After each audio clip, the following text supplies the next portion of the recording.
Le 14 juillet n'était pas le premier choix. Le 5 mai avait d'abord été proposé.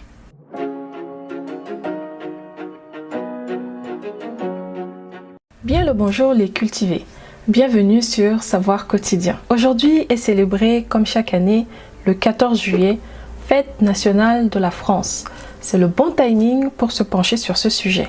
Nous allons plonger ensemble dans l'histoire et les célébrations de cette fête nationale française. Si vous aimez apprendre de nouvelles choses, n'oubliez pas de vous abonner et d'activer la cloche de notification pour ne rien manquer des prochaines vidéos.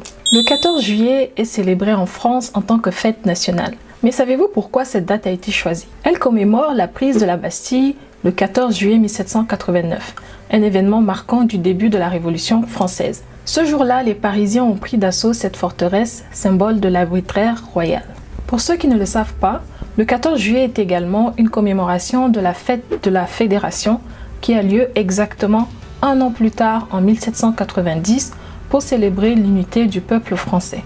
Le 14 juillet 1789, la prise de la Bastille n'a pas seulement marqué le début de la Révolution française, mais elle a également été un acte symbolique de rébellion contre l'oppression royale.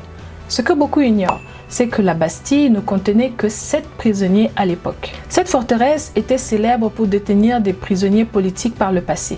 Mais au moment de sa prise, les prisonniers présents étaient principalement des prisonniers de droit commun. En effet, les récits historiques rapportent qu'il y avait seulement 7 prisonniers, 4 faussaires, 2 nobles accusés de crimes divers et un domestique accusé de tentative d'assassinat. Ce point est largement documenté dans les récits historiques sur la Révolution française pour ceux qui veulent creuser un peu plus le sujet. L'image de la Bastille comme symbole de l'arbitraire royal reste profondément enracinée dans l'imaginaire collectif. Les révolutionnaires cherchaient des armes et de la poudre à canon pour soutenir leur insurrection. Ils ont trouvé de la poudre à canon à la Bastille, ce qui a aidé à alimenter la révolte en cours. La quantité exacte de poudre à canon trouvée n'est pas toujours précisée dans les sources, mais son existence est reconnue. Le 14 juillet commémore également la fête de la Fédération. Cette célébration a lieu exactement un an après la prise de la Bastille, soit le 14 juillet 1790. La fête de la Fédération était une grande cérémonie organisée pour marquer l'unité et la réconciliation du peuple français après les événements tumultueux de la Révolution. Des représentants de toutes les provinces françaises se sont rassemblés sur le Champ de Mars à Paris pour cet événement historique. Des foules immenses estimées à environ 100 000 personnes y ont assisté, venant de tout le pays pour témoigner de leur soutien à la nouvelle nation unifiée. Le roi Louis XVI, malgré son titre et bien que réticent à certains aspects de la Révolution, a participé à la cérémonie, prêtant serment de fidélité à la nation et à la loi dans une tentative de montrer son soutien aux idéaux révolutionnaires. Son serment symbolise donc l'acceptation du nouvel ordre établi par la Révolution. La reine Marie-Antoinette et le dauphin étaient également présents. Ça a ajouté une certaine dimension de légitimité royale à cette fête. L'évêque Talleyrand a célébré une messe solennelle sur un autel érigé au centre du Champ de Mars. Après quoi, Lafayette, le héros de la Révolution américaine et chef de la garde nationale, a prêté serment au nom des soldats de la garde nationale. Les festivités se sont poursuivies avec des parades, des feux d'artifice, des banquets et des danses pour renforcer l'idée d'une France nouvelle, unie et harmonieuse.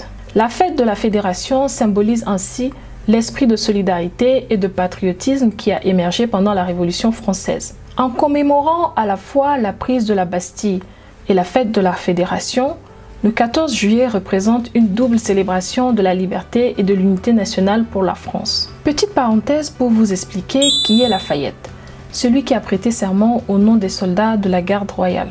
Le marquis de Lafayette, de son nom complet, Marie, Joseph, Paul, Yves, Roch, Gilbert du Moutier, marquis de Lafayette, est une figure emblématique des révolutions américaines et françaises. Il est né le 6 septembre 1757 à Chavagnac-Lafayette, en Auvergne, et il est issu d'une famille noble française. Lafayette est surtout célèbre pour son rôle durant la Révolution américaine.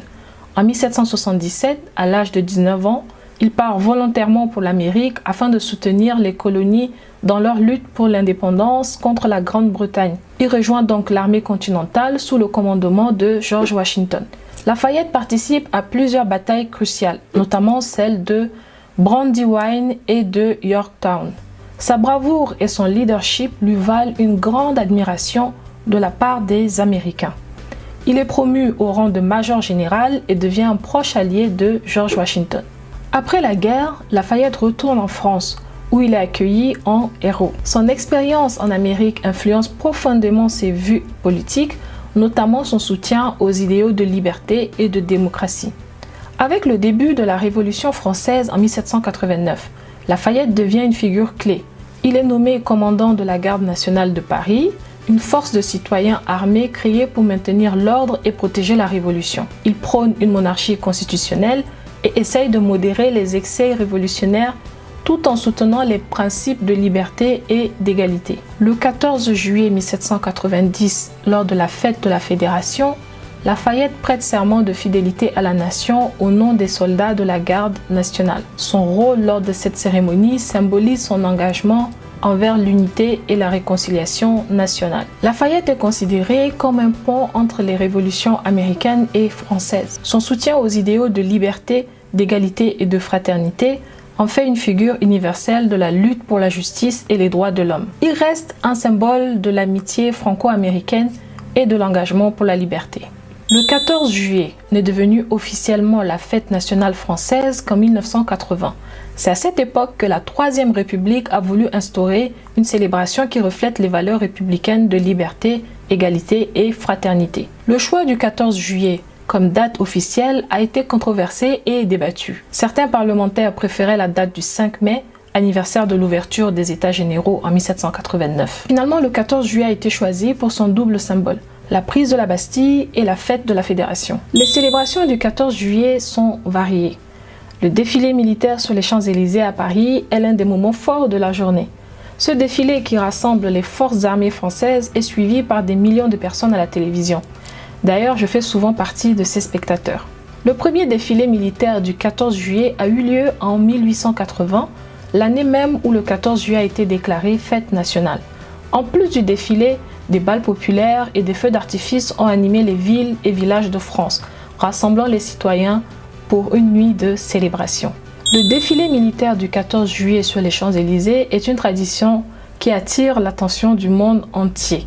Il commence traditionnellement avec la descente des Champs-Élysées par le président de la République. Petite anecdote, pendant la Seconde Guerre mondiale, le défilé n'a pas eu lieu à Paris qui était occupé, mais des défilés ont été organisés à Londres par les forces françaises libres. Après la libération de Paris, le défilé de 1945 a été particulièrement émouvant, puisque celui-ci marquait la fin de la guerre et la renaissance de la nation française. Les feux d'artifice du 14 juillet sont un spectacle incontournable. Les plus célèbres sont ceux tirés depuis la Tour Eiffel à Paris, mais chaque ville et village a ses propres festivités. L'utilisation des feux d'artifice pour célébrer le 14 juillet s'est généralisée après la Seconde Guerre mondiale, symbolisant la joie, la paix retrouvée. En outre, les bals populaires ou bals des pompiers sont une tradition unique où les pompiers locaux organisent des soirées dansantes pour rassembler la communauté. Le 14 juillet n'est pas seulement célébré en France, mais aussi par les expatriés et les amis de la France à travers le monde. Les réceptions officielles sont organisées dans les ambassades et consulats français où l'on célèbre avec des feux d'artifice, des bals et des événements culturels. Certaines villes comme New York et San Francisco organisent des événements spéciaux comme des fêtes de rue et des festivals gastronomiques pour célébrer cette journée. Ces célébrations montrent l'impact culturel et l'influence de la France à l'échelle mondiale. Voilà, nous avons exploré les nombreuses facettes du 14 juillet, la fête nationale française, de la prise de la Bastille au défilé militaire en passant par les feux d'artifice et les bals populaires. Cette journée est riche en histoire et en tradition. Quelle partie des célébrations vous a le plus intéressé? Dites-le nous en commentaire. Merci d'avoir regardé cette vidéo. Si vous avez apprécié cette plongée dans l'histoire et les festivités du 14 juillet, n'hésitez pas à liker, partager et à vous abonner à Savoir Quotidien. N'oubliez pas, apprenez, explorez, découvrez. À très bientôt pour de nouvelles découvertes.